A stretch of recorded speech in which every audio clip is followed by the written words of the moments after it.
Emotional eating এই জিনিসটা বর্তমানে আমরা অনেক বেশি করে থাকি। ইভেন আমি যদি অ্যাডভার্টাইজের কথাও বলি, খাবারের অ্যাডভার্টাইজ আপনারা খেয়াল করে দেখবেন প্রত্যেকটা অ্যাডভার্টাইজ আমাদেরকে এভাবে ট্রিগার করে।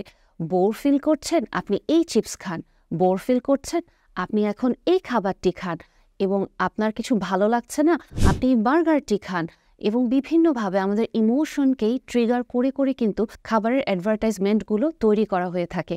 যেমন বিভিন্ন উৎসব, সাথে সাথে খাবারের কিছু স্পেসিফিক ব্র্যান্ড আমাদের চোখে চলে আসে যে এই উৎসবে এই খাবারটাই হয়তো আসতে হবে।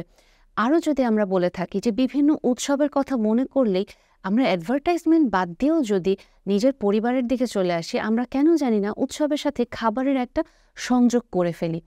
এই জিনিসগুলো প্রত্যেকটা আমাদের ইমোশনাল ইটিংটাকে ট্রিগার করে এবং আমরা খেয়াল করি না, নিজের অজান্তেই আমরা ঠিক ছোটবেলা থেকে, একেবারে ছোট বয়স থেকে আস্তে আস্তে ইমোশনাল ইটার হিসেবে তৈরি হয়ে আসি। জিনিসটা যেটা আমরা একটু যদি ভেঙে বলি, আপনি লক্ষ্য করে দেখেন আপনি যখন বেশিরভাগ সময়ে খাচ্ছেন, কেন খাচ্ছেন? আপনি নিজেকেই প্রশ্ন করলে পেয়ে যাবেন।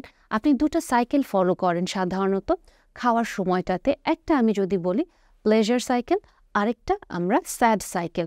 প্লেজার সাইকেলে যেটা আমরা করে থাকি যে কোনো একটা আনন্দের উৎসবের বা যে কোনো খুব ভালো লাগার মুহূর্ত চলে আসলে আমরা ওই আনন্দটা থেকে, প্লেজার থেকে ট্রিগার হয়ে এনজয়েবল ইটিংয়ে চলে যাই এবং ওটা আমাদের জন্য একটা রিওয়ার্ড হিসেবে কাজ করে এবং এই সাইকেলটা চলতে থাকে। এবং এটার যদি বলি আরও কমন সিনারিও আপনারা হিসেব করলেই মিলিয়ে ফেলতে পারবেন।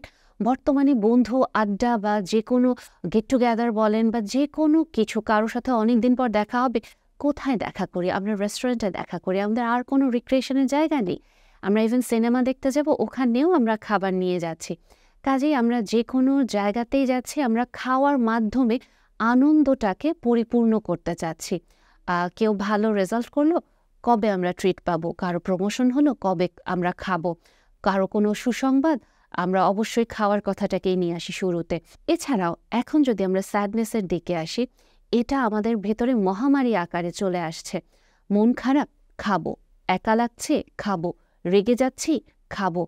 কিচ্ছু ভালো লাগছে না, প্রচণ্ড দুশ্চিন্তা বোধ হচ্ছে, নিজেকে একটু দূরে রাখার জন্য খাবো। কাজে আমরা স্যাড সাইকেলটা যদি আমরা দেখি, যে কোনো রকমের স্ট্রেসফুল সিচুয়েশন বা স্ট্রেসফুল ইমোশন, সাথে সাথে আমরা যেটা করি, আমরা ওখান থেকে বের হওয়ার জন্য আমরা ইমোশনাল ইটিংয়ে চলে যাই এবং এগেইন ওটা রিওয়ার্ড হিসেবে আসে।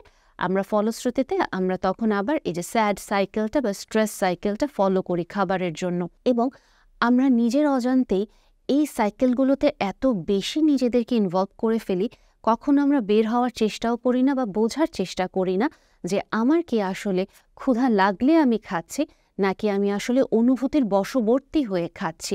আমরা যতটা না বেশি প্লেজার ইটিং করি, তার চেয়ে বেশি আমরা স্ট্রেস ইটিংটা বেশি করি এবং স্ট্রেস ইটিংয়ে আরও যেটা ক্ষতিকর থাকে, আমরা কোনো রকম টাইম মেনটেন করি না।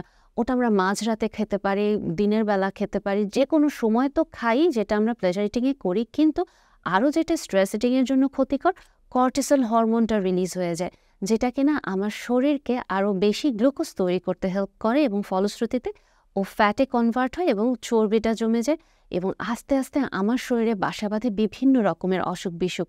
ডায়াবেটিস বলতে পারেন, বা আমার কোলেস্ট্রল লেভেলটা অনেক বেশি পরিমাণে চলে যাচ্ছে, আনহেলদি কোলেস্ট্রল লেভেলটা, বা স্ট্রোক বলেন, হার্ট অ্যাটাক বলেন, খুব কম বয়সে ইদানিং এগুলো চলে আসছে।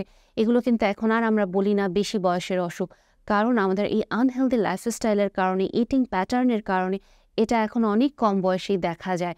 এমনকি ছোট বাচ্চাদেরও ডায়াবেটিস হয়ে যাচ্ছে। আর আরেকটা যদি আমি বলি, আরও আপনি বোঝার জন্য নিজেকে আপনি কিছু কোয়েশ্চেন করে দেখতে পারেন, স্ক্রিনিং কোয়েশ্চেনের মতো। যদি এর বেশিরভাগ উত্তর আপনার হ্যাঁ হয়ে থাকে, আপনি নিঃসন্দেহে একজন ইমোশনাল ইটার। আপনি খেয়াল করে দেখেন, যখনই কোনো রকম ইমোশনাল ইনভলভমেন্ট আপনার চলে আসে, তখনই কি আপনি খাবারের দিকে চলে যান নাকি?